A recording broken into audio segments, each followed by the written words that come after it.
രാവിലെ തന്നെ ജസ്റ്റ് ഒന്ന് പുറത്ത് പോകേണ്ട ഒരു ആവശ്യം ഉണ്ടായിരുന്നു. പോയിട്ട് വന്നപ്പോൾ തന്നെ നല്ല വിശപ്പായിരുന്നു കേട്ടോ.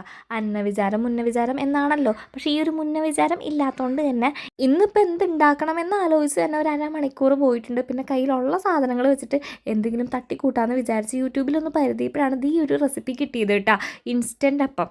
അപ്പോൾ ഇതിന് വേണ്ടിയിട്ട് റവ, കുറച്ച് ചോറ്, തേങ്ങ, അതുപോലെ വെള്ളം, ഈസ്റ്റ്, പഞ്ചസാര, ഉപ്പ് ഇത്രയും ഇട്ടിട്ട് നന്നായിട്ട് അങ്ങോട്ട് അടിച്ചെടുത്തുകൊണ്ട് വരാം. പിന്നെ ഒരു 20 മിനിറ്റ് ഇതൊന്ന് റെസ്റ്റ് ചെയ്യാൻ വെക്കാം. ഇത് നന്നായിട്ടൊന്ന് പൊന്തി വരാനായിട്ട്.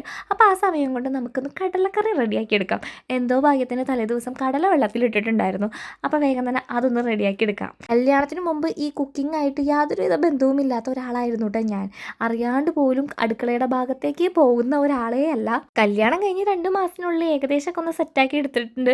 പിന്നെ അവിടെ നിന്ന് ഈ 5 വർഷത്തേക്കും എനിക്ക് ഓരോന്നും പുതിയ പുതിയ അനുഭവങ്ങളാണ്. പിന്നെ എനിക്ക് ഒരാൾ എൻ്റെ അടുത്ത് ഒരു റെസിപ്പി പറഞ്ഞു തരികയോ അല്ലെങ്കിൽ യൂട്യൂബ് നോക്കുകയോ ചെയ്തിട്ടുണ്ടെങ്കിൽ എനിക്ക് അങ്ങോട്ട് സെറ്റ് ആവില്ല. ഞാൻ സ്വന്തമായിട്ട് എൻ്റേതായ രീതിയിൽ ഓരോന്നോരോന്ന് ചെയ്തിട്ടാണ് പഠിക്കുക കേട്ടോ.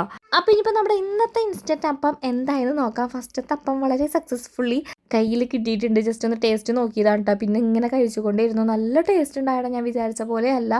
കാണാൻ ലുക്കില്ലെങ്കിലും ടേസ്റ്റ് അടിപൊളിയായിരുന്നു കേട്ടോ.